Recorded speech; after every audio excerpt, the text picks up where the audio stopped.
25 mai 2016. C'est très important d'être chrétien de nos jours, comme à toutes les époques d'ailleurs. Sans cela, vous n'avez pas de but dans la vie. Vous ne savez pas pourquoi vous êtes ici, ni où vous allez. Actuellement, la grande tribulation approche et nous devrons avoir la protection de Dieu au cours des prochaines années. Si nous ne l'avons pas, nous vivrons les moments les plus terribles de l'histoire humaine. Jésus a dit qu'il n'y a jamais eu un temps comme celui-là et qu'il n'y en aura jamais. La grande perspective, c'est que pas seulement nous devons échapper à la grande détresse, la grande perspective, c'est l'accomplissement de la destinée humaine. Dieu est en train de se reproduire. Il a fait les animaux, c'est très bon. Dieu a fait les plantes et les animaux qui se reproduisent selon leur espèce, puis il est allé droit au but. Il a créé l'homme à son image. Il n'a pas dit selon l'espèce divine, mais c'est ce que cela implique. Dieu se reproduit à travers nous, selon sa propre espèce. Les humains sont les seules créatures dotées de compréhension. Nous avons une imagination créative pour faire ce qu'aucun être peut faire. Nous avons envoyé un homme sur la Lune. Les chimpanzés, comme les autres créatures supposément intelligentes, ne peuvent faire rien de semblable. Nous avons des capacités comme celles de Dieu, car nous sommes faits à son image, et Dieu nous fait grandir pour que nous devenions comme le Christ, afin de faire de nous des enfants à part entière qui l'aideront à régner sur le Soleil, la Lune, les étoiles et sur tout le cosmos qu'il a l'intention d'aménager plus tard comme une partie de son royaume. L'homme a un potentiel immense, celui de devenir fils de Dieu à part entière dans son royaume éternel. Et il n'y a rien de comparable. C'est tellement grand.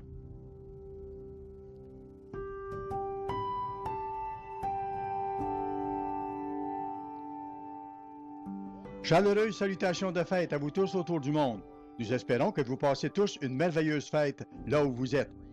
Comme la plupart d'entre vous le savent, le Dr. Roderick C. Meredith est décédé plus tôt cette année. En 2008, il a subi un AVC qui l'a partiellement handicapé pour le reste de sa vie, mais il a poursuivi le combat. Puis, au début de 2017, on lui a diagnostiqué un cancer de la prostate. Il s'est éteint le 18 mai 2017 et attend maintenant la résurrection. Ma vie a été directement et puissamment affectée par le Dr. Meredith. Il était mon professeur, mon collègue, mon beau-frère et mon ami. Au début de ma conversion, ses écrits m'ont influencé. En 1959, j'enseignais une classe de niveau 8 à l'école du dimanche à Meriden, au Connecticut. Le matériel utilisé dans le cours laissait à désirer. J'ai alors commencé à utiliser la revue La Pure Vérité, surtout les écrits de M. Meredith, sur les 10 commandements, comme document de base.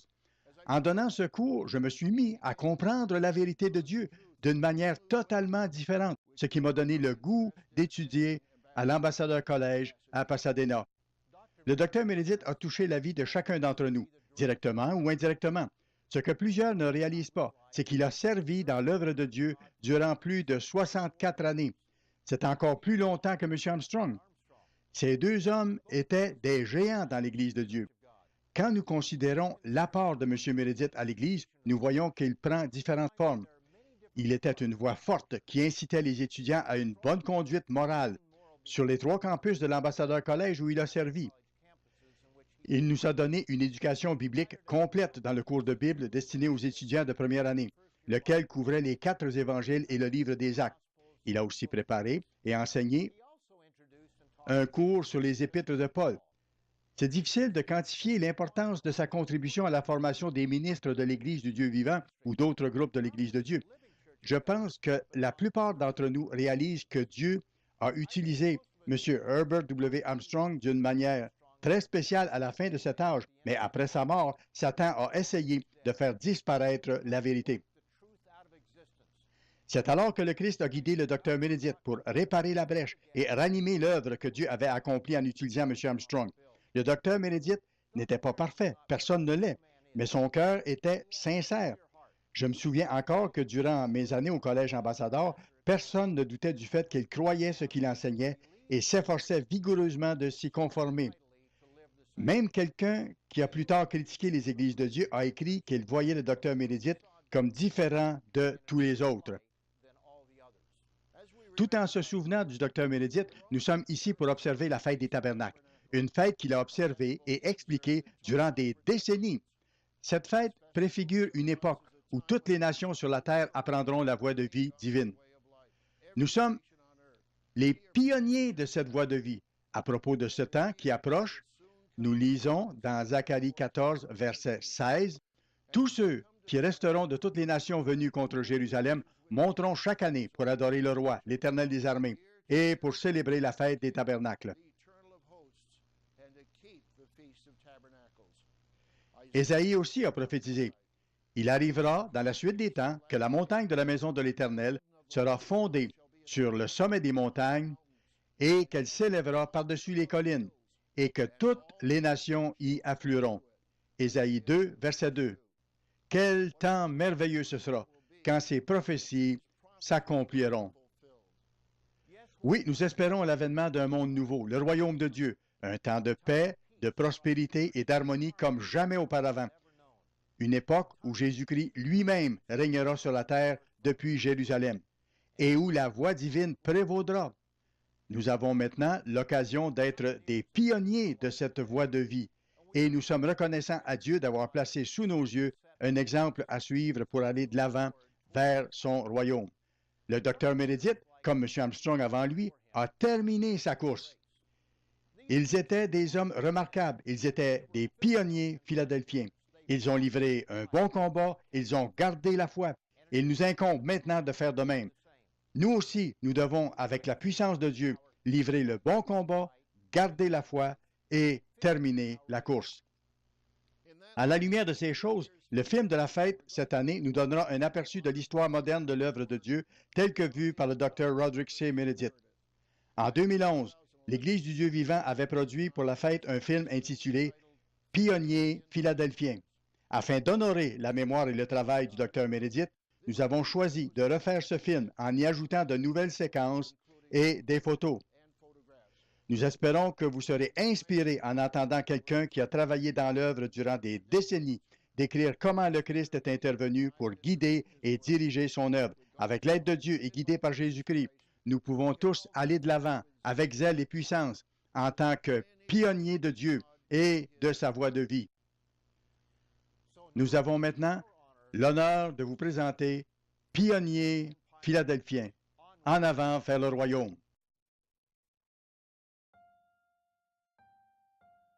À l'automne de 1926, Mme Loma D. Armstrong, épouse de Herbert W. Armstrong, lança un défi à ce dernier au sujet du sabbat et de la théorie de l'évolution. Après une étude approfondie de 6 mois, M. Armstrong devint convaincu que le grand courant du christianisme moderne n'enseigne pas vraiment ce que dit la Bible.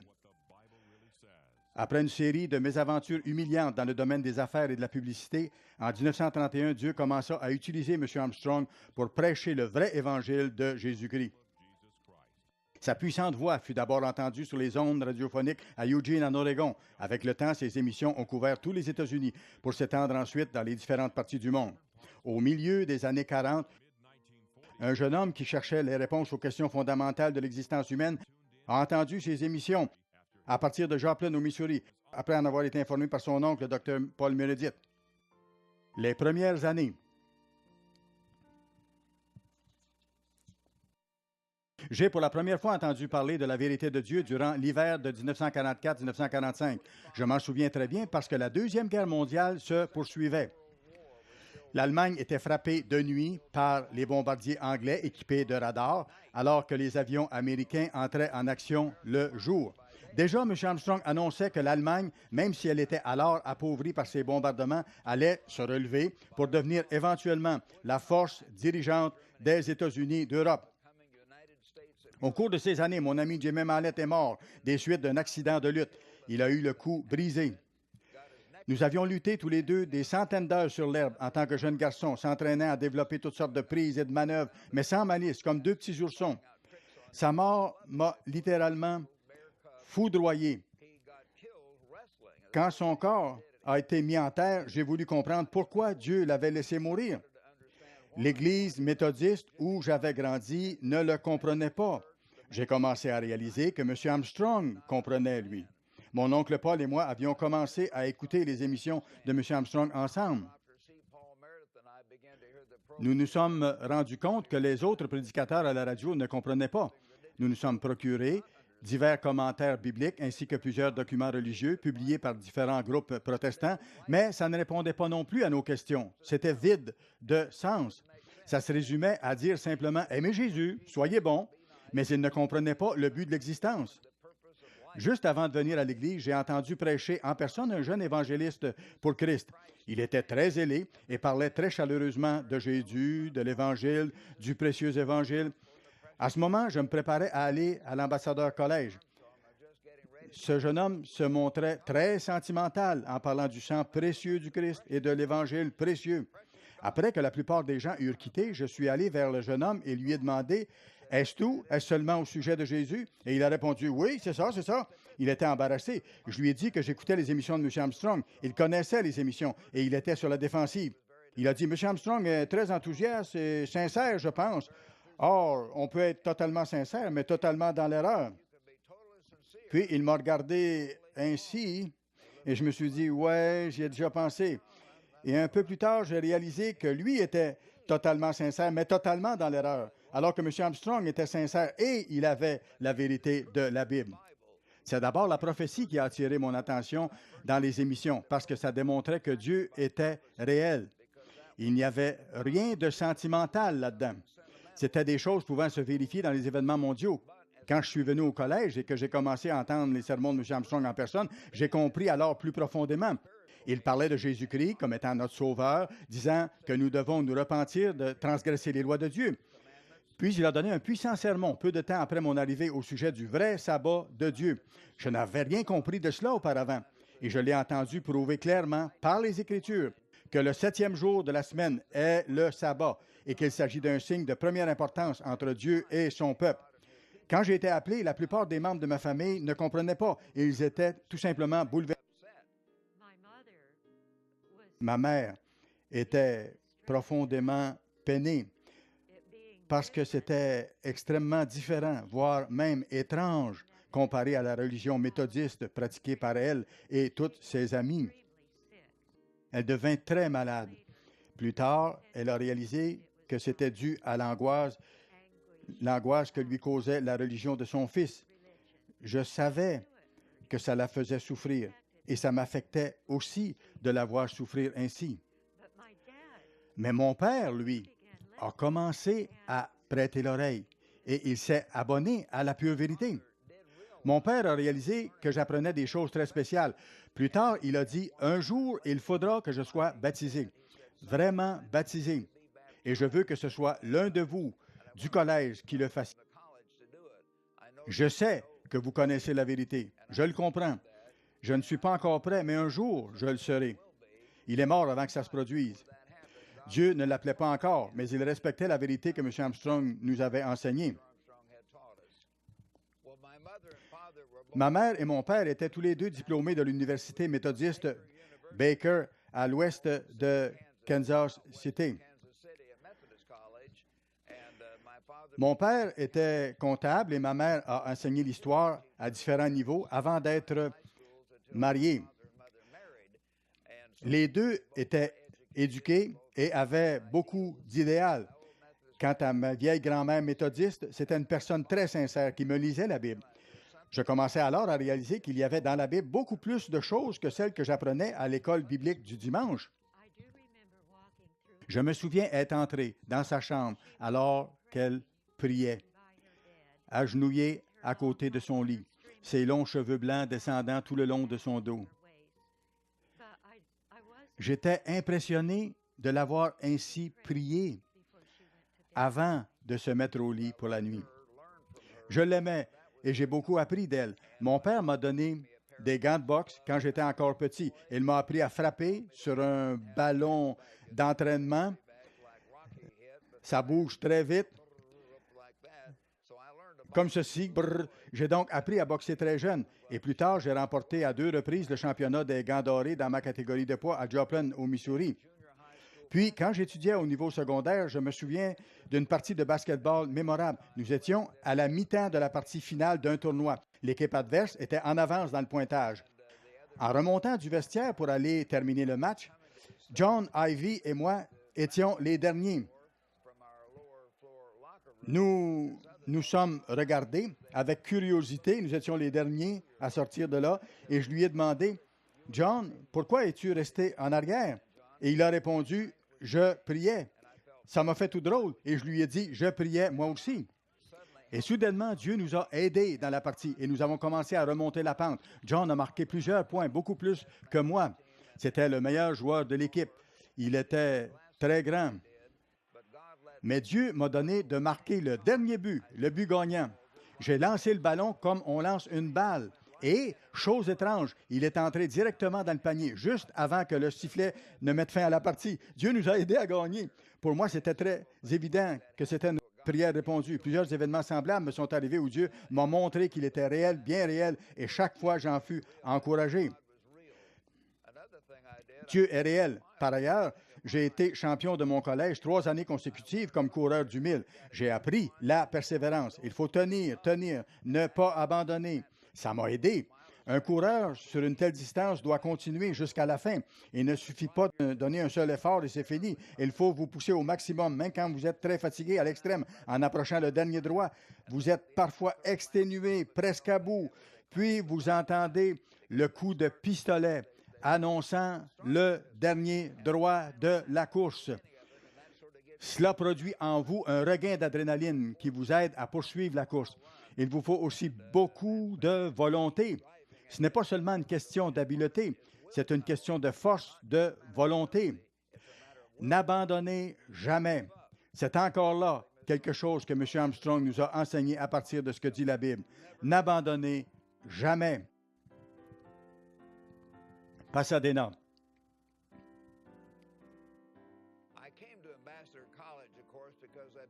Je suis venu au Collège Ambassadeur parce que j'avais écouté les émissions et que j'avais réalisé qu'il me fallait trouver le sens de la vie.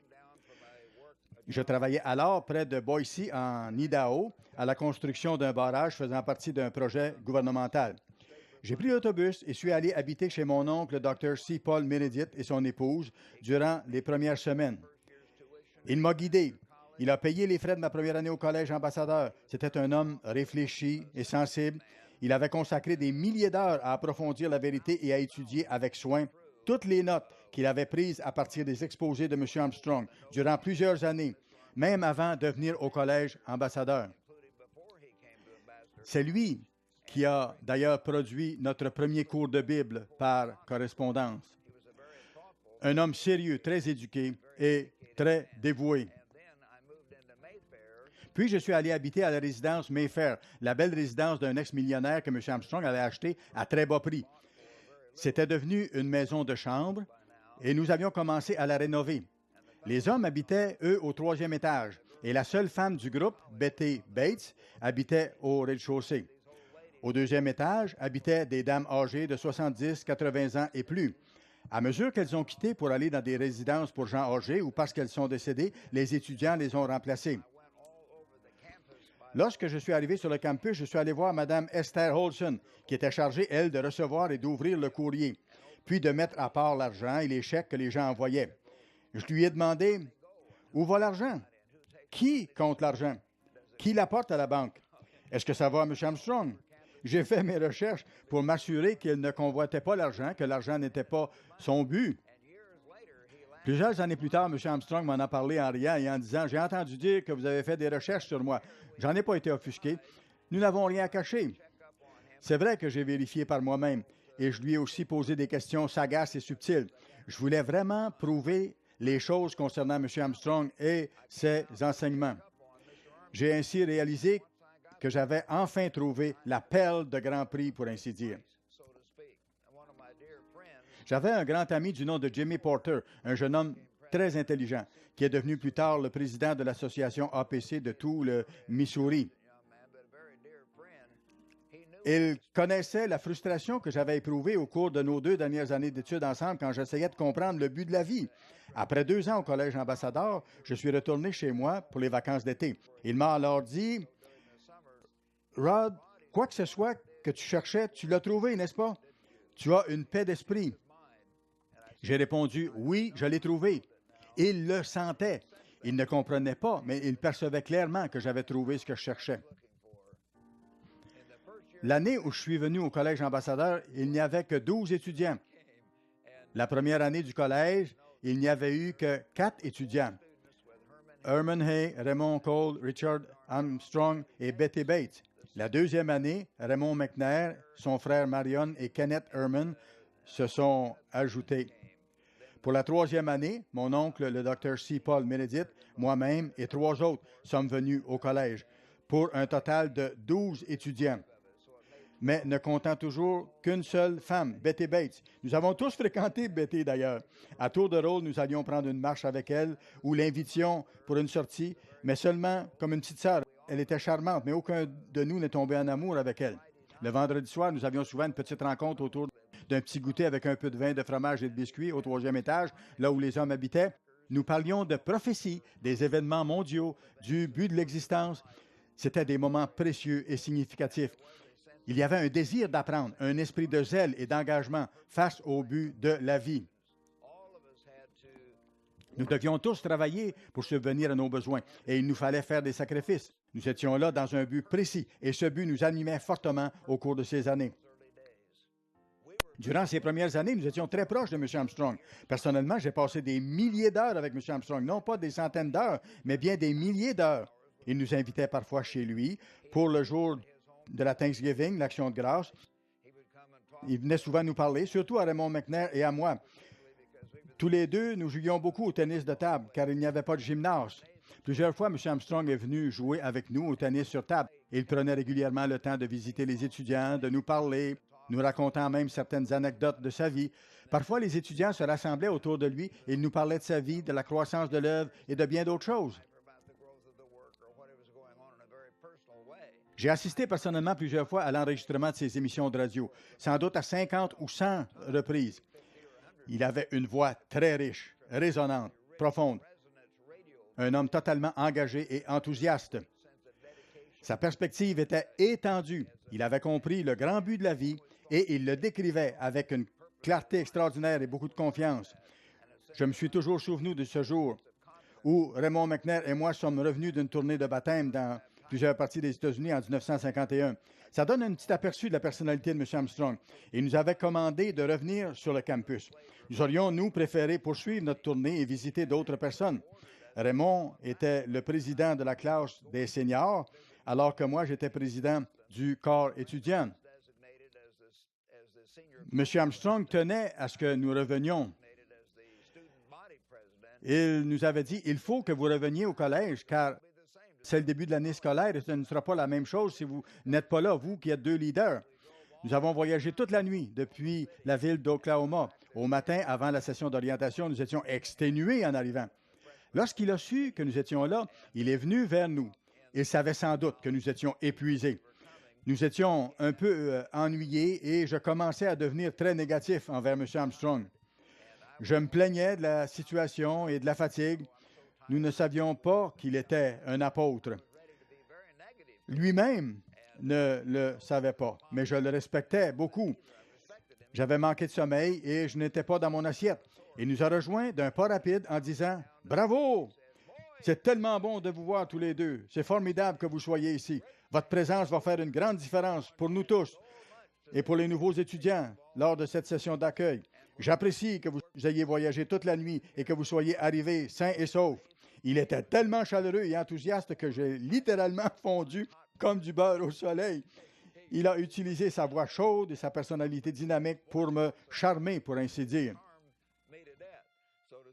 Je l'ai donc très bien connu personnellement, entre autres à cause de mon amitié avec son fils Richard. Le soir, j'allais aider Richard à préparer les rubans d'enregistrement des émissions radiophoniques que nous avions autrefois. Il fallait ensuite qu'il poste ces rubans aux diverses stations de radio. Il fallait aussi qu'il en apporte à l'aéroport international de Los Angeles. Plusieurs fois, je l'ai accompagné. Au retour, nous nous arrêtions pour un café et nous parlions longuement. Je l'ai très bien connu. Et à cause de mes rapports étroits avec lui, je me suis souvent retrouvé à la maison des Armstrong. J'étais très proche d'eux. C'est là que j'ai découvert ce qu'on appelait la spécialité des Armstrong. Madame Armstrong n'était pas très bonne cuisinière. Sa mère était morte alors qu'elle n'avait que 3 ou 4 ans. Elle n'avait pas appris à cuisiner. C'est de là qu'est venue la spécialité des Armstrong. C'était du cornflake, des flocons d'avoine. Parfois, nous nous retrouvions chez les Armstrong au moment du repas et nous mangions des céréales, de flocons d'avoine. Par la suite, Richard et moi, nous avons souvent mangé à l'extérieur parce qu'il n'y avait pas souvent de repas préparés chez eux. Finalement, je me suis marié, Richard aussi. Nous avons passé des milliers d'heures ensemble jusqu'à sa mort, qui est arrivée au cours d'une tournée de baptême à la fin de juillet 1958. Environ 2 mois avant sa mort, Dieu lui a accordé d'accomplir 3 miracles spéciaux. Le plus frappant des 3 fut la guérison surnaturelle, instantanée, d'un homme du nom de Howard Clark. Cet homme avait fait partie du personnel médical dans les Marines américains lors de la Deuxième Guerre mondiale. Il était devenu quadraplégique à la suite d'une grave blessure. Il avait été traité dans tous les meilleurs hôpitaux des États-Unis. On l'avait opéré. On lui avait prodigué tous les soins que la médecine pouvait offrir sans résultat. Or, à mon retour de Chicago ou de Pittsburgh pour la fin de semaine de la Pentecôte de 1958, le jeune homme du collège qui est venu me chercher à l'aéroport m'a dit « Monsieur Meredith, saviez-vous que Howard Clark a été guéri? » À cette époque, nous n'avions pas tous les moyens de communication rapide que nous avons aujourd'hui. Pas de téléphone portable, pas de courriel. Je ne le savais pas. J'ai dit « Wow, il est guéri! » Je le connaissais très bien. Je lui avais enseigné. J'avais travaillé avec lui. Son épouse et lui m'avaient parfois invité à dîner. Je l'avais conseillé, même baptisé. Un homme que j'aimais beaucoup. J'étais stupéfait. Le lendemain, je me suis rendu sur le campus du collège. Près de la bibliothèque, il y avait comme un rond-point avec des places de stationnement tout autour. Les plus vieux s'en rappelleront. C'était ainsi. J'ai vu Howard assis sur l'aile de sa voiture. C'était avant qu'il puisse s'asseoir seul, sans l'aide de son fauteuil roulant. Je me suis dirigé vers lui. C'était un homme intelligent, avec un bon sens de l'humour. Il m'a regardé venir avec un petit sourire en coin. Il savait à quoi je pensais.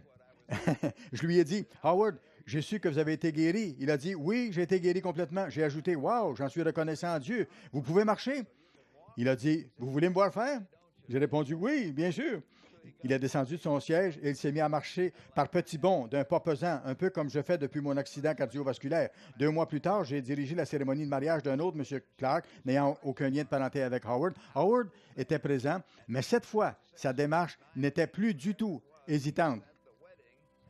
Les muscles de son corps s'étaient graduellement développés. Il se promenait maintenant en portant un enfant dans chaque bras.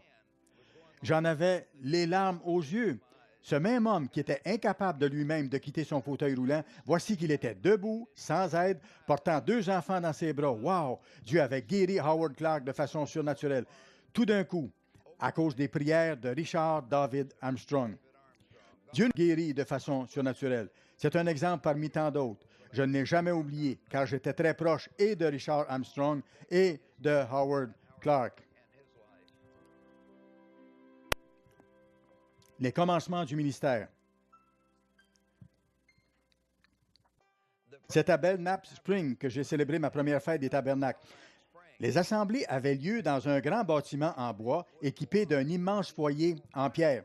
Les frères s'assoyaient tous en rond sur toutes sortes de vieilles chaises. L'endroit était très, très simple. M. Armstrong donnait tous les sermons. Nous nous réunissions 2 fois par jour à ce moment-là, durant les 8 jours, en avant-midi et en après-midi. Comme il présentait aussi le message de la soirée d'ouverture, il donnait 17 sermons consécutifs. Ces sermons duraient habituellement 2 heures chacun, de sorte qu'il pouvait expliquer en détail et en profondeur la Bible et le but de la vie. C'était une époque très féconde. M. Armstrong m'a littéralement poussé à donner ma première sermonnette. C'était ma première ou ma 2e année au collège. Je lui ai dit, « Je ne veux pas devenir un ministre, absolument pas. » Il s'en est rappelé plus tard en plaisantant avec moi. Il m'avait dit, « Vous êtes le président du corps étudiant. Faites simplement un petit discours devant les étudiants. Il s'agit d'une toute petite assemblée, toute simple. » Il m'a encouragé de cette façon-là. Je l'ai fait. Après, il m'a dit, « À vous écouter, nous savons tous que vous allez devenir un ministre. » Je me disais, « Non, je ne deviendrai pas ministre. » Et je pense que d'autres ne me voient pas comme ministre non plus. Je me souviens de mon sujet. Je conserve toutes mes notes dans mes cahiers à spirale. Mon sujet, c'était « Qu'est-ce qu'un vrai chrétien ?» C'est un thème qui m'avait frappé dans les enseignements de M. Armstrong la première année de ma venue au collège. Il disait qu'un chrétien n'est pas simplement quelqu'un qui croit en Jésus-Christ. Un chrétien est quelqu'un qui a le Christ vivant en lui, qui suit l'exemple du Christ en observant la loi de Dieu, les 10 commandements, le sabbat, quelqu'un qui vit conformément aux enseignements du Christ. J'ai donc présenté ma petite sermonnette sur ce thème et ce fut bien accueilli. J'ai sans doute eu plus de facilité que d'autres à devenir orateur parce que ma formation antérieure était assez étendue dans ce domaine. Je connaissais assez bien la grammaire et j'étais un homme enthousiaste de nature. J'avais eu la chance d'apprendre l'art oratoire et de suivre des cours de communication orale à l'école secondaire. De plus, durant ma première année au collège, le beau-frère de M. Armstrong, Walter Dillon, dont il parle dans son autobiographie, m'a enseigné l'art de parler en public. La deuxième année à l'ambassadeur collège, un autre professeur a continué ma formation en ce sens. Tout ça m'a donné de bonnes bases en communication publique. C'était enthousiasmant et j'avais beaucoup de zèle à vouloir aider les gens, mais j'étais loin de penser à devenir ministre. J'avais même l'impression qu'un ministre restait pratiquement toujours au même endroit, ne prêchant qu'à une seule église locale. J'ai vu par la suite que c'était enthousiasmant de voyager à travers les États-Unis. Raymond McNair et moi quittions parfois Pasadena vers 21h ou 22h pour traverser le désert, prendre le petit déjeuner au lever du soleil à Tucson, en Arizona, puis poursuivre notre route pour aller baptiser des gens qui nous avaient écrit. Nous les avions prévenus par courrier de notre venue, leur donnant généralement rendez-vous au bureau de poste de la ville où ils se trouvaient, à Russellville, Arkansas, à Waco, Texas ou ailleurs. C'était en 1951, 1952. Nous avions une vieille voiture 1946 de marque Chrysler qui avait été donnée à M. Armstrong. Ce n'était pas une voiture récente, mais elle était sécuritaire. Les gens voyaient arriver ces deux jeunes hommes dans une voiture immatriculée en Californie, portant des chemises blanches à manches courtes. Ils nous reconnaissaient et s'approchaient de nous en disant « Vous êtes les garçons venus de Pasadena? Vous êtes les gens de M. Armstrong? » Ils nous abordaient souvent de cette façon-là. Nous agissions comme des ministres, mais nous n'étions pas encore ordonnés. Les gens nous désignaient souvent comme les garçons, car nous n'avions que 21, 22 ou 23 ans. Mais après que nous avions terminé de leur expliquer les choses de la Bible, ils ne nous voyaient plus simplement comme de très jeunes hommes.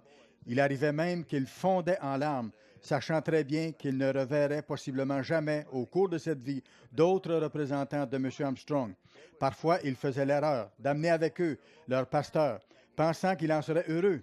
Très souvent, ce dernier n'était pas du tout heureux de cela. Il essayait de nous interrompre ou de nous défier. Mais chaque fois, Dieu donnait à ces deux jeunes hommes la perspicacité et la sagesse nécessaires pour lui répondre en nous fondant sur la Bible.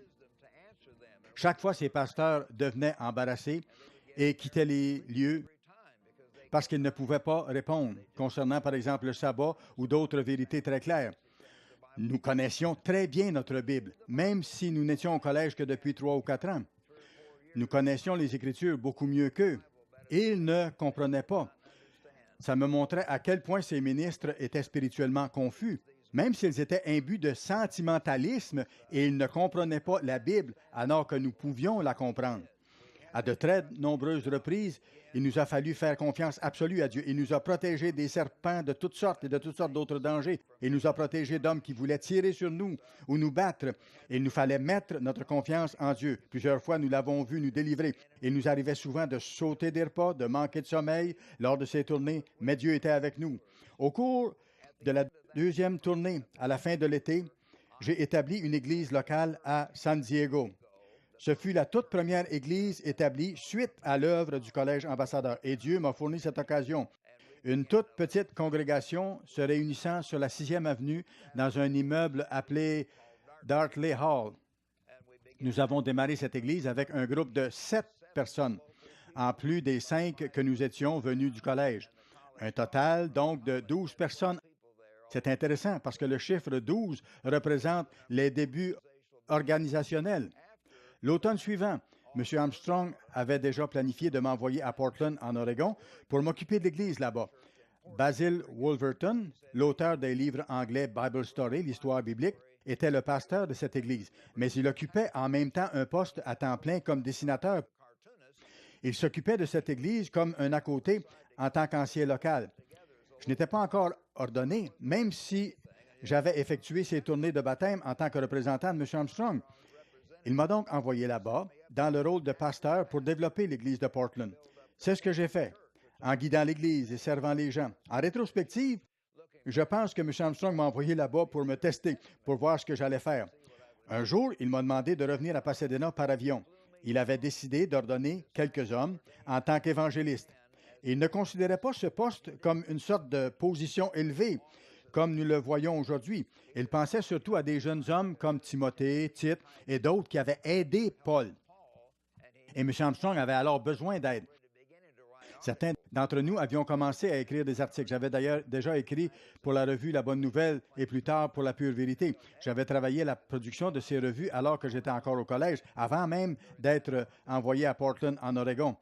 Ce même automne, je suis donc descendu à Pasadena, où j'ai été ordonné évangéliste le 21 décembre 1952. Dans la salle principale de l'édifice de la bibliothèque, M. Armstrong a d'abord ordonné Herman Hay, qui était le plus ancien à servir. Puis M. Armstrong s'est tourné et a ordonné Raymond Cole. Ils se sont tournés ensemble pour ordonner Richard David Armstrong, le fils aîné de M. Armstrong, qui se montrait fidèle dans l'œuvre. Puis, ils ont imposé les mains à mon oncle, le docteur C. Paul Meredith. J'ai été le dernier du groupe à être ordonné, le dernier et le moindre, parce que j'étais le plus jeune et le plus nouveau dans la vérité. J'ai donc été ordonné évangéliste le 21 décembre 1952. Je suis le seul de ce groupe à être encore vivant à ce moment-ci. Lors de ma première année au collège, M. Armstrong nous a demandé, à moi et à Herman Hay, qui étions des leaders au collège, d'aider à publier la revue anglaise Good News, la bonne nouvelle. Il avait été incapable de la produire durant 13 ans parce qu'il s'était consacré à développer l'œuvre et le collège. Nous avons réussi à publier au printemps de 1951. Les plus anciens se souviendront que c'est à partir de là que la revue fut publiée régulièrement. Dans le deuxième numéro, je crois, c'est moi qui ai présenté l'article principal intitulé « L'atmosphère au Collège Ambassadeur ». Nous partagions un tout petit bureau au sous-sol de la bâtisse appelée Mayfair qui servait de dortoir pour les étudiants. Nous avions de minuscules pupitres d'étudiants placés l'un à côté de l'autre. Nous travaillions ensemble. Quand nous avions fini d'écrire, Elva Russell venait dactylographier certains de nos articles. Elle produisait les miens sur des pages jaunes de documents légaux. Elle était d'ailleurs la seule à pouvoir déchiffrer mon écriture. Elle tapait mon travail à la machine. Nous préparions le tout pour l'apporter le lendemain matin à Ed Swin, à Pacific Press. Le lendemain matin, nous partions vers 7h30 pour aller à cette imprimerie. Eux produisaient d'abord une copie brune des textes avec la pagination pour ensuite procéder à l'impression finale. C'est ainsi qu'Herman Hay et moi avons aidé à publier la revue dans les premiers temps. M. Armstrong ne voulait pas l'appeler La Pure Vérité, The Plain Truth, au début, ni nous laisser l'écrire. Il voulait que la Plain Truth, la Pure Vérité, soit d'un niveau plus élevé. Après qu'il nous ait laissé travailler à la publication du Good News, après qu'il nous eut montré à travailler, à mieux écrire, alors il a commencé à nous laisser écrire pour la Plain Truth, la Pure Vérité. Les plus anciens se souviendront que la Plain Truth a commencé à être publiée régulièrement en 1953, en janvier. Au début, notre tirage n'était que de quelques milliers d'exemplaires, mais il y eut croissance, croissance et croissance. Plus le nombre de stations radiophoniques diffusant nos émissions augmentait, plus notre tirage a augmenté, passant de 3 à 5 000 copies au début pour atteindre finalement 8 300 000 copies envoyées régulièrement autour du monde. Une croissance incroyable au cours de ces années. En passant, laissez-moi préciser que nous avons publié une troisième revue durant environ 2 ans. À cette époque, le Plain Truth traitait davantage des affaires du monde, sous forme de nouvelles. Quant à la revue Good News, elle donnait surtout des nouvelles de l'Église tout en offrant une nourriture spirituelle plus solide. Le champ entre ces deux revues était large. Nous avons alors ajouté la revue Tomorrow's World, qui offrait un contenu plus spirituel, annonçant plus directement l'Évangile et orientant les lecteurs vers l'Église. Nous avons publié cette revue durant 2-3 ans et elle a fait beaucoup de bien. Nous en étions reconnaissants, bien que cela nous tenait très, très occupés. Comme vous le savez, j'ai redonné vie à ce même titre de revue. Nous appelons aujourd'hui notre principale publication anglaise Tomorrow's World et nous en sommes très reconnaissants. En 1954, j'ai appris beaucoup lors d'un voyage en Europe avec Richard Armstrong. J'ai découvert beaucoup de choses. Je n'étais jamais sorti des États-Unis. Nous avons voyagé à bord du Reine Élisabeth, le plus grand navire de passagers à l'époque. Nous avons quitté le port de New York sous un épais brouillard. Après avoir dépassé la Statue de la Liberté, les remorqueurs se sont détachés, puis les moteurs du navire se sont mis en marche. Tout le bâtiment s'est mis à vibrer et la sirène s'est mise à se faire entendre. J'en avais des frissons. Je réalisais que je quittais les États-Unis pour la première fois, sauf pour aller au Mexique. Toutefois, le plus frappant, ce fut la campagne elle-même. En Irlande du Nord, 700 personnes se sont présentées. C'était en partie dû au fait qu'ils étaient vexés par les catholiques avec lesquels ils étaient à couteau tiré. Ils ont présumé alors que M. Armstrong était anti-catholique, un peu comme leur ministre, et ils ont apporté leur support. Franchement, ils n'étaient pas nécessairement appelés. M. Armstrong a parlé avec puissance aux gens à Belfast, à Glasgow, à Manchester et à Londres.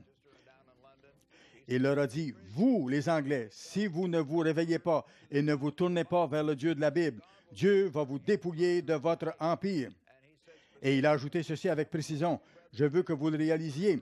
J'étais là, je l'ai entendu. Il a dit, « Dieu va vous enlever le contrôle de vos portes maritimes. » À l'époque, ils en contrôlaient 8 à 10. Aujourd'hui, elles leur ont toutes échappé, sauf 2. Ma femme et moi sommes retournés là-bas 2 ans plus tard. La crise du canal de Suez a éclaté et l'Angleterre a perdu cette porte maritime. 2 ans après l'avertissement de M. Armstrong, stupéfiant. Ces choses ont continué à se poursuivre, des choses majeures affectant d'importantes régions du monde. Aujourd'hui, les 2 portes maritimes restantes sont en danger et elles échapperont probablement aussi avant longtemps au contrôle des Anglais. Les Anglais en détenaient 10, mais ils n'en auront plus aucune. Tout comme M. Armstrong, le serviteur de Dieu, les en a avertis au début des années 50 et comme je l'ai entendu répéter à plusieurs reprises avant sa mort. Ma femme et moi sommes retournés en Angleterre. Ma première épouse était Margie McNair, la sœur de Raymond McNair et de Bert et de Carl. Elle est morte d'un cancer il y a environ 35 ans.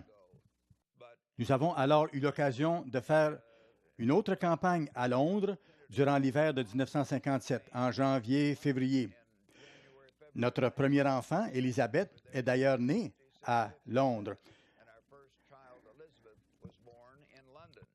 En 1960, ma famille et moi avons de nouveau été envoyés en Angleterre. J'y ai effectué une campagne d'évangélisation de 12 semaines entières, planifiée par M. Armstrong. C'était une campagne sous l'ancienne approche, 5 soirs par semaine, durant 12 semaines consécutives. J'ai donc dû donner 60 sermons de suite, en plus d'1 ou 2 sermons chaque fin de semaine, le sabbat, car parfois je prêchais à Bristol l'avant-midi et à Londres l'après-midi quand M. Armstrong n'était pas là. J'ai ainsi participé à l'établissement des églises de Londres, Bristol, Birmingham et Manchester. 2 de mes enfants sont nés en Grande-Bretagne. Mon fils aîné, Jim, est né sur le campus du collège à Bricketwood en novembre 1960.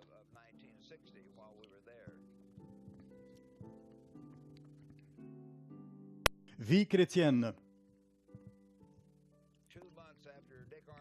2 mois après la mort de son fils Richard, M. Armstrong a commencé à être très préoccupé parce que lui-même et son fils Ted étaient les 2 seuls leaders en charge. Il venait d'apprendre l'histoire d'un homme d'affaires et de son fils en charge d'une grande entreprise.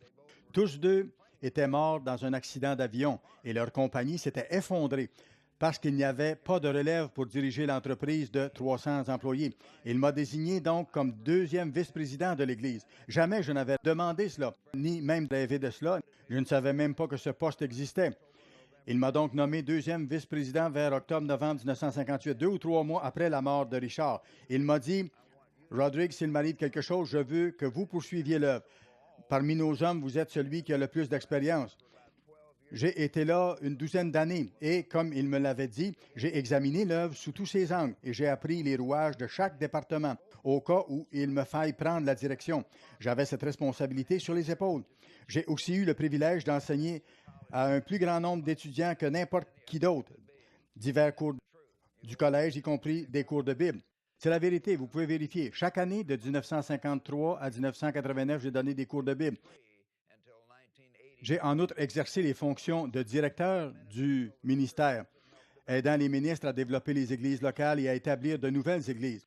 Par exemple, nous avons établi une église à Cincinnati et peu après, 2 ou 3 autres se sont ajoutés. Nous avons démarré une église à Chicago et 3 ou 4 autres se sont ajoutés tout de suite. C'était ainsi tout au long du pays, une croissance considérable. Je parle parfois des belles années 50, parce que M. et Mme Armstrong jouaient le rôle de figure parentale pour nous, et parce que l'œuvre était stable, alors qu'elle se mettait vraiment en marche. Quant aux années 60, je les appelle les années d'essor, parce que l'œuvre a pris son envol. Les églises locales et les ministres s'ajoutaient par douzaines, et nous connaissions une croissance très rapide à cette période. Toutefois, à la fin des années 60, un malaise a commencé à apparaître parce que nos gens commencèrent à prendre les choses pour acquis.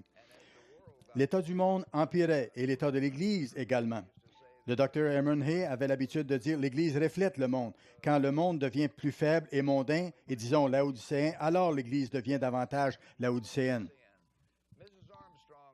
Mme Armstrong est décédée en avril ou mai 1967. Les choses ont commencé à se détériorer un peu. La plupart des membres ne s'en sont pas rendus compte, mais nous qui étions sur place, nous avons commencé à le percevoir en 1968-69. Le profond respect pour Dieu et pour la Bible n'était plus aussi présent qu'auparavant. Quand nous visitions les gens dans les années 50, lors des tournées de baptême, ou que nous établissions une nouvelle église, souvent les gens connaissaient beaucoup de choses bibliques. Ils posaient régulièrement des questions au sujet des épîtres de Paul, lesquels renferment plusieurs passages difficiles. C'est d'ailleurs une des raisons pour lesquelles Dieu et M. Armstrong m'ont permis de développer et de donner des cours intitulés Les Épîtres de Paul pour expliquer justement tous ces passages qui semblaient difficiles à comprendre de prime abord. À la fin des années 60 et au début des années 70, l'attention des gens était tellement détournée de la Bible qu'ils ne posaient même plus de questions sur son contenu. Ils ne le connaissaient pas. Ils demandaient plutôt, y a-t-il un Dieu réel ou bien y a-t-il un but à l'existence humaine? En fait, le malaise qui se développait dans la société commençait à déteindre un peu sur l'Église. Bien sûr, le collège a fait beaucoup de bien et produit de bons fruits. Nous avions de merveilleuses activités, de beaux concerts, des festivités, des danses. M. Armstrong a toujours mis l'accent sur la qualité. Ça se reflétait dans l'auditorium avec ses pierres superbes, de grands prix. C'est magnifique. C'est d'ailleurs l'un des plus beaux auditoriums du monde. Certains des plus grands chefs d'orchestre ont déclaré que cette salle possède une qualité sonore unique, presque sans pareil en comparaison de tous les lieux où ils se sont produits. Un auditorium d'une beauté exceptionnelle.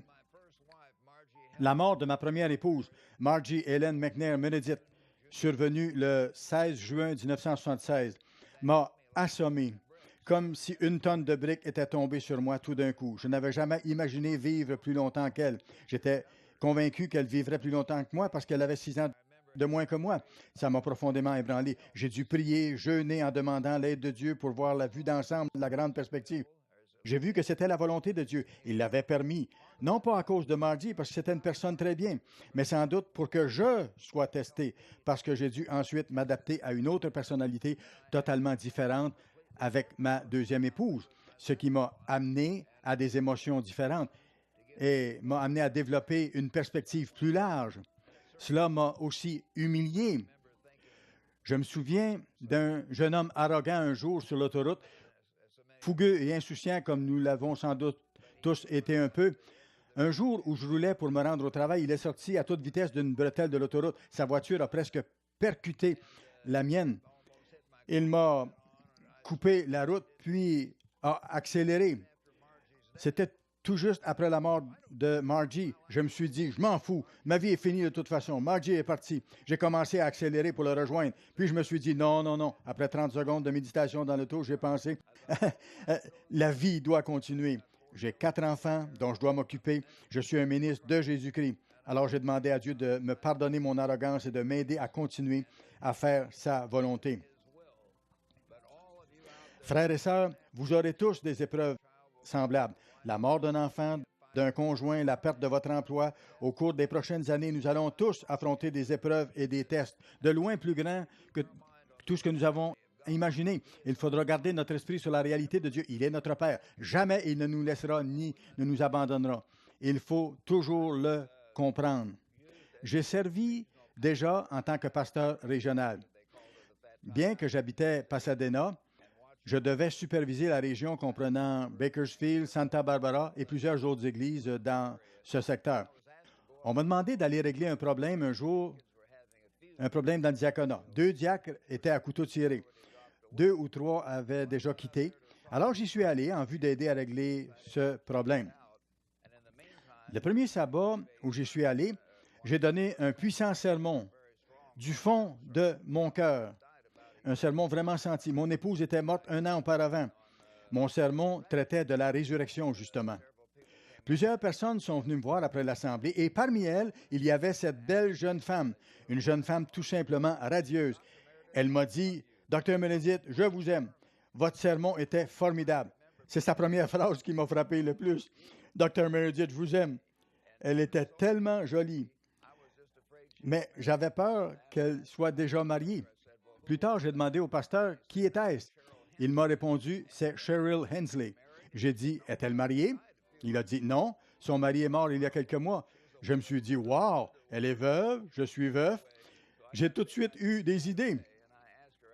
Et la fois suivante où je suis allé à cette église, je l'ai invitée et j'ai commencé à la fréquenter. Nos fréquentations furent merveilleuses. Jusque-là, je me sentais terriblement seul depuis la mort de ma première épouse à la suite d'un cancer en 1976. J'ai rencontré Cheryl un peu plus tard, 1 an après. Je ne l'avais jamais vue auparavant. Sa compagnie me faisait beaucoup de bien. Par après, je l'invitais à venir passer les fins de semaine à Pasadena et je l'invitais à visiter divers endroits. Une fin de semaine, je faisais les arrangements nécessaires pour qu'elle habite chez la famille de notre barbier du collège à Pasadena. C'est lui qui coupait les cheveux de M. Armstrong. Mon épouse était amie de ce couple lorsqu'elle habitait à Bakersfield. Ils ont été baptisés tous les deux le même jour, en 1971. La fin de semaine suivante, je prenais les arrangements pour qu'elle habite chez les appartiens. Ainsi, elle logeait toujours chez des gens pour que les choses soient faites de bonne façon. Quelques semaines plus tard, Cheryl, celle qui allait devenir plus tard ma femme, m'a dit, « Rod, je me suis rendu compte que Madame Appartient était la meilleure amie de ton épouse. Tu m'as placé dans la fosse au lion, n'est-ce pas? » Elle lui a répondu, « Oui, c'est bien. Il faut que chacun de nous sache vraiment qui est l'autre. » Les Appartients m'ont parlé d'elle en bien et j'en suis venu à l'aimer profondément. Nous nous sommes mariés à la fin de novembre. Notre mariage est heureux et ce, depuis plus de 33 ans maintenant. Je suis très reconnaissant de l'avoir à mes côtés. Elle m'a beaucoup aidé, en plus d'agir comme une mère pour ma petite Rebecca, qui n'avait que 9 ans lorsque nous nous sommes mariés. J'avais absolument besoin de quelqu'un pour prendre soin d'elle comme une mère. C'est ce qu'elle a fait, de même que pour mon fils Jim, qui était alors adolescent. Elle m'a aidé de toutes les façons imaginables et j'en suis très reconnaissant. J'ai 6 enfants. J'aurai bientôt 10 petits-enfants, en plus de 3 arrière-petits-enfants. Je suis absolument béni. Dieu m'a donné d'avoir une vie riche et heureuse. C'est difficile et exigeant d'être ministre, voyager constamment, démarrer des églises, faire des campagnes, tout en s'efforçant d'être un père au mieux possible. J'ai toujours vu l'œuvre comme une croisade. Quand j'ai été converti, ce fut comme une entrée en croisade pour moi. Je voulais aider M. Armstrong à bâtir l'œuvre. Et franchement, j'ai été en croisade depuis ce temps-là. Ma famille le sait. C'est la chose la plus importante au monde. Et je suis reconnaissant de faire partie de cette œuvre. Bien sûr, mes enfants ont dû s'adapter à cela et malgré tout, ils s'en sont tirés raisonnablement bien. J'en remercie Dieu de même que de les avoir protégés et de les avoir soutenus ainsi. Prendre position. Dieu a averti ceux de l'ère d'Éphèse en disant « Vous avez perdu votre premier amour ». Il les a avertis. La même chose a commencé à nous arriver dans les années 70. Certains libéraux ont commencé alors à s'infiltrer au pouvoir. 2 ou 3 d'entre nous avons dû combattre ces libéraux, nous efforçant de soutenir la vérité, aidant M. Armstrong à maintenir la cohésion et l'unité dans l'Église. Nous avons réussi.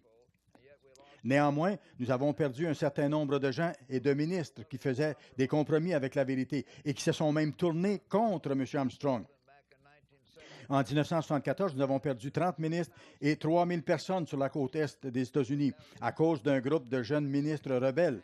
Satan attaquait et attaquait continuellement, essayant d'amener les gens à se tourner contre M. Armstrong. Nous avons dû faire tous les efforts possibles pour l'aider à continuer l'œuvre. Au cours de ces années, certains de ces hommes méchants m'accusaient.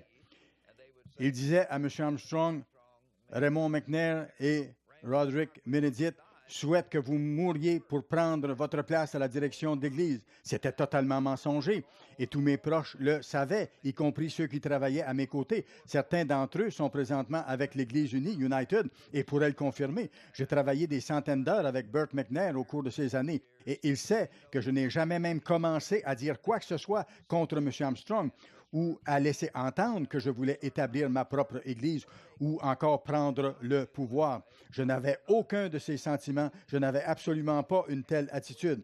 Il nous a fallu attendre que Dieu intervienne, lui demander chaque jour de nous délivrer et de protéger l'œuvre. Comme la plupart le savent, en 1977, M. Armstrong a été victime d'une crise cardiaque majeure. Il lui a fallu beaucoup de temps pour s'en remettre et pour récupérer. Il était faible et ne pouvait plus accomplir autant de choses qu'auparavant. Au début des années 80, il continuait de s'efforcer de venir au bureau.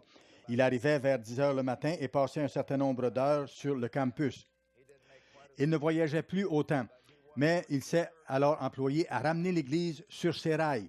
Quand M. Armstrong est mort, c'est M. Tikash qui a pris sa charge.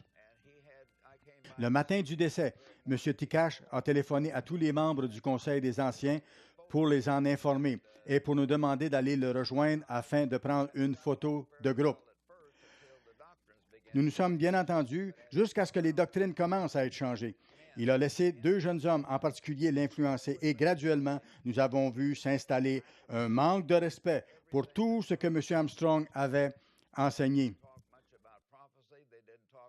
Il ne parlait plus beaucoup de prophétie, ni du leadership de M. Armstrong, ni de notre besoin d'accomplir son œuvre puissante. Ils ont commencé à diluer plusieurs aspects du sabbat. Ils ont finalement commencé à diluer toute l'approche concernant la guérison et plusieurs autres éléments qui nous distinguaient. De l'intérieur, nous le percevions clairement, mais un grand nombre de frères ne s'en sont pas rendus compte au début. Ils ont agi lentement avec beaucoup de précautions, un peu comme la vieille histoire qui montre comment on peut cuire une grenouille dans l'eau sans qu'elle s'en rende trop compte, simplement en augmentant graduellement la chaleur de l'eau. C'est exactement ce qui est arrivé dans l'Église vers la fin des années 80 et au début des années 90. L'une des choses principales que je les ai vues changer, c'est toute l'approche concernant la foi en Dieu pour la guérison. Ils ont sapé les bases de cette vérité et l'ont mise en pièces. Dr. Hay a dit ceci à propos de celui qui a alors écrit leur brochure sur la guérison. En passant, ce n'est pas M. Tikash qui l'a écrit, c'est quelqu'un d'autre. Dr. Hay a dit, M. Armstrong, dans sa brochure, parlait de la foi, alors que cet autre parle plutôt de médecine. Ça résumait très bien les choses. Le premier parlant de la foi et le deuxième parlait de médecine, très subtilement, mais on pouvait voir qu'on enlevait ainsi l'emphase de sur Dieu. Ils ont également détourné l'attention au sujet de notre identité en tant que peuple, du fait que les peuples anglais et américains sont les descendants des 10 tribus perdues d'Israël. Cette connaissance nous permet de savoir qui nous sommes dans la prophétie biblique. M. Armstrong disait qu'il s'agit là d'une clé majeure. Très vite, ils ont commencé à supprimer ce concept et à rejeter toute compréhension des prophéties. Puis, ils sont retournés à l'idée des protestants évangéliques disant qu'il suffit simplement d'aimer Jésus, c'est tout ce qu'il y a à faire. À mesure que les années passaient, ils développaient cette approche. Au collège, j'avais été l'un des principaux enseignants de la Bible. Plus que quiconque, j'avais donné des cours de Bible. Je voyais donc très bien ce qui se passait. Je sais que plusieurs membres et même plusieurs ministres ne réalisaient pas ce qui se passait. De par mon expérience, il m'était plus facile d'identifier ce qu'ils faisaient exactement. Un jour, ils s'en sont pris à moi et ils m'ont finalement enlevé de Big Sandy suite à un sermon que j'ai donné. J'avais expliqué que le Christ doit vivre en nous comme il a vécu il y a 1900 ans. Je démontrais que la doctrine de l'Antéchrist est tout à fait contraire à cela. J'avais été très clair, mais ce sermon n'avait pas été très bien reçu ni accepté par ces gens à Pasadena. Une autre chose qui était très évidente, c'est qu'ils n'aimaient pas M. Armstrong. Ils avaient du ressentiment à son égard. Ils voulaient que les gens tournent les yeux vers M. Tkach et qu'ils oublient M. Armstrong. C'est pourquoi ils se sont mis à attaquer et à rejeter tout ce que M. Armstrong avait enseigné et qui n'allait pas dans le sens du courant principal du christianisme du monde. C'était facile à voir pour quelqu'un qui comprenait et qui était sur place depuis un certain temps. Lorsque j'ai vu ces hommes se détourner de Dieu, ça m'a aidé à réaliser plus profondément à quel point Dieu avait utilisé M. Herbert W. Armstrong pour nous faire connaître la connaissance fondamentale en ce qui a trait au but de la vie, aux vérités bibliques essentielles et à la réalité du véritable christianisme apostolique. J'en suis venu à apprécier tout ceci encore davantage après son départ. J'ai ensuite prêché en insistant sur l'immense importance de la véritable humilité. Ne pas chercher à faire vos propres choses, mais demander à Dieu de vous garder humble, aller de l'avant dans la crainte de Dieu. Cette approche m'a beaucoup aidé depuis ce temps. Je n'ai pas essayé de me désigner comme étant un apôtre ou un prophète, et je n'ai pas cherché à m'attribuer de titres importants. J'ai simplement continué d'être serviteur de Dieu. J'ai été ordonné évangéliste, c'est ce que je suis. Je suis serviteur du Christ, selon le rang où M. Armstrong m'a ordonné. Je n'ai jamais prétendu être autre chose et je ne suis rien d'autre. Finalement, j'ai dû commencer l'Église globale de Dieu parce que la situation s'était terriblement détériorée. À 2 ou 3 reprises, j'avais eu auparavant l'occasion de le faire. Un groupe m'avait demandé avec insistance de me joindre à eux et de commencer une autre œuvre 1 an auparavant. Avant que je quitte, j'ai dit à mon épouse et à d'autres, je ne peux pas faire ça. On m'a enseigné la loyauté et l'esprit d'unité, et je crois que les choses ne sont pas encore si mauvaises. M. Tkach pouvait encore, selon moi, ramener l'Église sur la bonne voie. 1 an après, les 2 jeunes hommes qui assistaient à M. Tkach ont voulu me forcer à prendre ma retraite. Je leur ai dit, je ne peux pas prendre ma retraite. Je n'ai que 62 ans, je suis en bonne santé, je peux servir en tant qu'ancien local, oindre les malades, prêcher quelques sermonnettes et aider les gens de toute façon possible. Je n'ai pas besoin d'être quelqu'un d'important. L'un des 2 jeunes hommes, le barbu, m'a dit avec arrogance, « C'est hors de question. » Ça ne m'a pas surpris du tout, parce qu'ils avaient commencé depuis longtemps à miner la crédibilité de M. Armstrong. L'été précédent, il m'avait convoqué pour me dire, « Vous ne comprenez pas, n'est-ce pas? Vous ne comprenez toujours pas que nous n'enseignerons plus désormais ce que M. Armstrong enseignait. » Puis ils se sont mis à se moquer de M. Armstrong. Ils ont même sorti quelques vieilles pures vérités contenant certaines petites erreurs, des dates imprécises ou inexactes concernant la prophétie. Ils n'ont pas marché dessus avec leurs pieds, mais ils l'ont fait verbalement. Et ils se sont moqués de ce que le Christ a fait par M. Armstrong. J'ai commencé alors à réaliser qu'ils allaient dans la mauvaise direction. Quelques semaines plus tard, ils ont publié la brochure intitulée « God is », Dieu est. Cette publication présentait un concept tout à fait différent du Dieu tout-puissant que celui présenté dans la Bible. C'était évident. C'était juste avant la fête de 1992. J'ai lu cette brochure très vitement, tout en me disant qu'il faudrait y revenir. Puis nous sommes partis pour la fête. Après la fête, j'ai réalisé que c'était terrible et je me suis dit qu'il fallait faire quelque chose. Quelques semaines plus tard, j'ai rencontré un autre évangéliste qui m'a dit « Ils vont tout changer ». Cet homme m'avait toujours dit la vérité. J'ai demandé « Vont-ils changer le sabbat? » Oui. Les jours saints? Oui. La compréhension des prophéties? Oui. Ils avaient d'ailleurs déjà commencé à le faire. Il a ajouté « Ils vont littéralement changer tout ce qui nous rendait différents du courant principal du protestantisme. » C'était clair et je voyais très bien dans quelle direction ils allaient. Peu après, les 2 jeunes hommes m'ont convoqué pour me dire qu'ils m'obligeaient à prendre ma retraite. C'est ce qui m'a fait prendre ma décision. Dieu me donnait ainsi une grande poussée. Je ne voulais pas quitter, mais il m'aurait fallu accepter leur proposition de retraite. Un bon salaire, la possibilité de racheter à bas prix ma voiture louée et le paiement de tous mes frais de déménagement. Ils auraient d'ailleurs été très contents de me voir partir ailleurs pour que je ne sois plus à Pasadena. Je le savais. Si j'avais accepté leur offre pour quitter ensuite, plus tard, et continuer l'œuvre, ça aurait semblé hypocrite. L'autre choix, c'était de prendre position sur le champ. J'ai pris position immédiatement. J'ai insisté tout de suite pour rencontrer M. Tkach. Je me suis présenté avec mon épouse, car je savais qu'il aurait d'autres personnes avec lui et qu'il pourrait essayer de tordre tout ce que je lui dirais. Je voulais donc avoir un témoin honnête. Cheryl m'a accompagné et nous sommes montés au bureau de M. Ticatch. Les deux jeunes hommes étaient bel et bien là, mais j'avais mon épouse à mes côtés. J'ai dit à M. Ticatch que je serais heureux de continuer si nous poursuivions l'œuvre dans la vérité, que j'étais prêt à l'aider à relancer l'œuvre, s'il était d'accord. Il a dit, non, nous allons continuer dans notre direction présente. J'ai répondu, dans ce cas, je vais devoir ranimer l'œuvre et enseigner la vérité. Dieu m'a appelé pour que j'enseigne la vérité. Messieurs, je ne peux pas vous laisser l'éteindre. Il m'a dit, Rod, vous allez détruire l'œuvre entière. J'ai répondu, non, monsieur, vous êtes déjà en train de détruire l'œuvre. Des milliers de personnes ont déjà rejoint Ted Armstrong. Ce qu'elle n'aurait pas fait autrement. Des milliers sont allés avec Fleury, ce qu'elle n'aurait pas fait autrement. Je vais devoir enseigner la vérité et continuer l'œuvre de Dieu. Il était ébranlé et il m'a dit, s'il y a une chose que je ne ferai pas, c'est de vous attaquer personnellement pour que des gens se fâchent contre vous à cause de vos problèmes. Moi, je connaissais très bien certains de ses problèmes à lui, dont quelques-uns étaient très sérieux, et il le savait. J'ai demandé aux deux jeunes hommes, allez-vous m'attaquer? Ils m'ont tout de suite dit, oh non, nous ne ferions jamais ça. Dans l'ascenseur, mon épouse m'a dit par après, Rod, c'est la première chose qu'ils feront. Effectivement, c'est la première chose qu'ils ont faite. Ils ont tout de suite répandu toutes sortes de choses à mon sujet, par téléphone, par ordinateur, dans tout le pays, en me dénigrant, en m'accusant d'avoir toujours voulu avoir ma propre Église. Ils ont multiplié les attaques sans relâche. Les plus anciens se souviennent que lorsque nous avons commencé l'Église globale de Dieu, nous n'avons pas perdu de temps à les attaquer. Nous nous sommes appliqués à remettre l'Église sur ses rails. Nous avons enseigné la vérité. C'est comme ça que nous avons commencé. Nous ne cherchions pas à avoir un emploi. J'ai dit à mon épouse que nous allions peut-être devoir loger dans une roulotte, non pas dans une jolie maison mobile, mais une simple roulotte. Elle savait que je ne plaisantais pas. Il nous fallait être disposés à avancer par la foi, et c'est ce que nous avons fait. Au départ, nous étions très peu nombreux. Nous avons commencé avec 19 personnes dans mon salon lors du premier sabbat. Le sabbat suivant, nous étions 42 et la croissance s'est poursuivie par la suite à partir de ce mois de janvier. Si bien qu'à la fête de l'automne 1993, nous avions une assistance de 1500 personnes.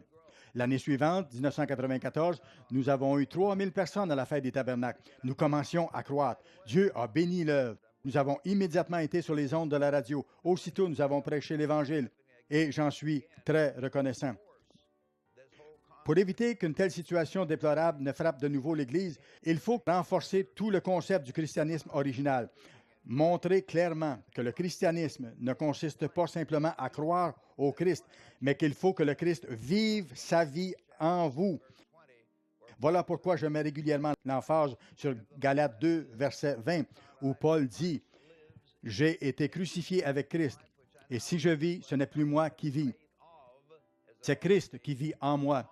Si je vis maintenant dans la chair, je vis par la foi du Fils de Dieu, qui m'a aimé et qui s'est livré pour moi. » Je mets beaucoup l'accent sur ce sujet. Je cite ce passage presque chaque deuxième sermon que je donne. J'enseigne cette façon de vivre, de même que l'importance de connaître le Dieu réel, qui intervient dans les affaires du monde de plus en plus. Je veux amener les gens à voir la réalité de Dieu, le grand Dieu de la création qui se manifeste présentement dans les affaires du monde. J'enseigne aux gens la réalité de Dieu et la crainte de Dieu, c'est-à-dire faire ce que Dieu dit, étudier la Bible, pas simplement la lire, se nourrir du Christ, vraiment l'étudier, avoir un profond respect pour Dieu et marcher dans ses voies. L'Église du Dieu vivant. Nous prêchons toute la vérité. Paul en parle dans Actes chapitre 20 au verset 27. Il dit « Tout le conseil de Dieu ». Si quelqu'un d'entre vous trouve quelque chose que nous n'enseignons pas, dites-nous-le. Nous avons acquis de la maturité, nous avons changé et nous changeons encore. D'autres groupes ont laissé tomber beaucoup de choses que M. Armstrong enseignait. D'autres, par contre, ont ajouté certaines choses que M. Armstrong n'avait jamais enseignées.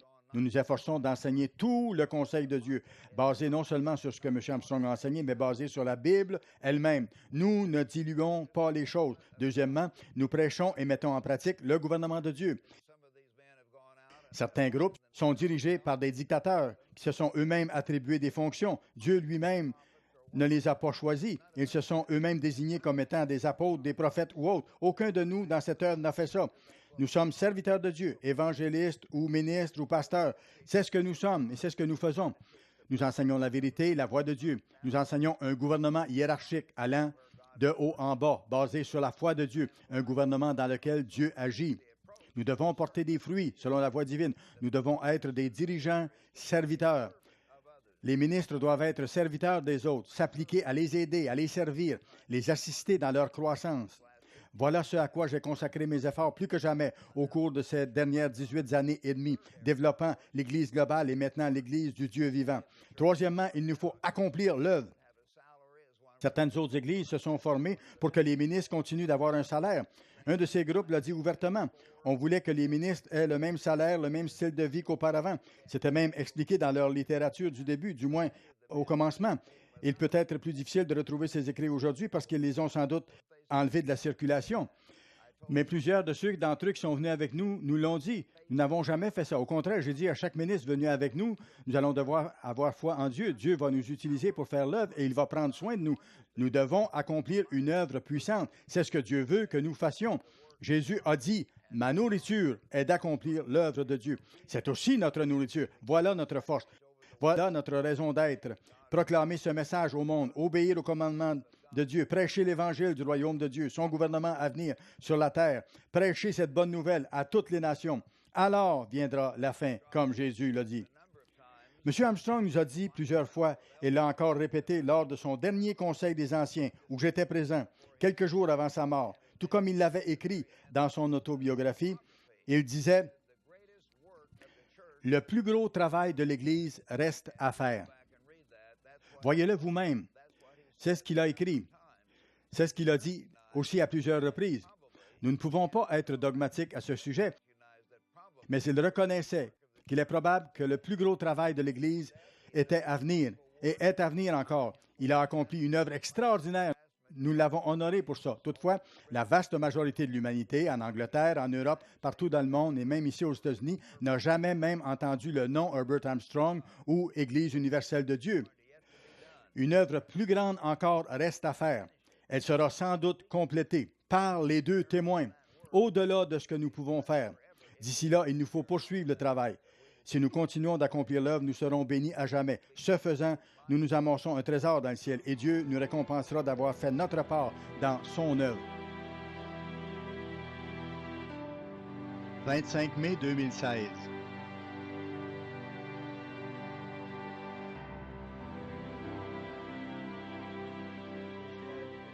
Rappelez-vous que Jésus a dit dans le livre de Jean, « Ma nourriture est de faire la volonté de celui qui m'a envoyé. » C'était sa raison d'être. Est-ce là votre raison d'être? La raison de votre présence sur terre et de votre appel maintenant, non seulement pour être sauvé, mais pour aider à faire l'œuvre de Dieu. Dieu aurait pu vous appeler plus tard, mais il l'a fait maintenant pour que vous participiez à son œuvre, laquelle porte au monde le message du Christ, pour que vous fassiez partie de cette équipe.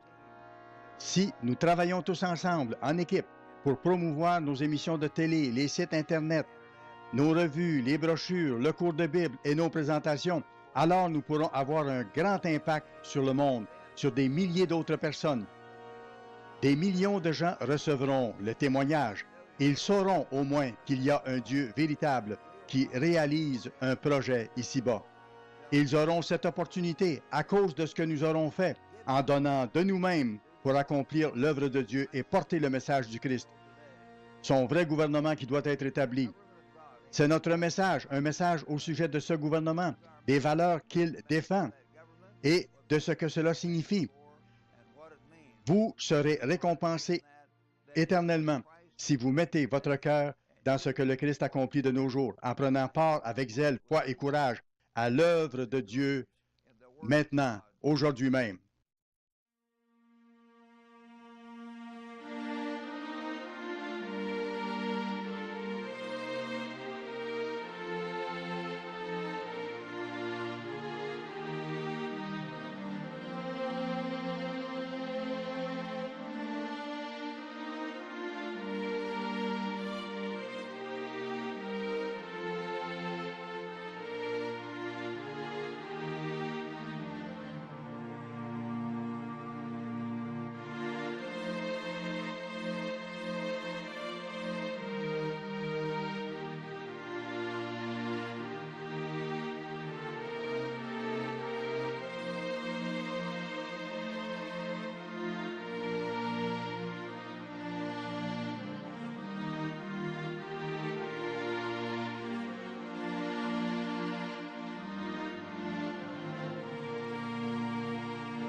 Roderick C. Meredith a terminé sa course.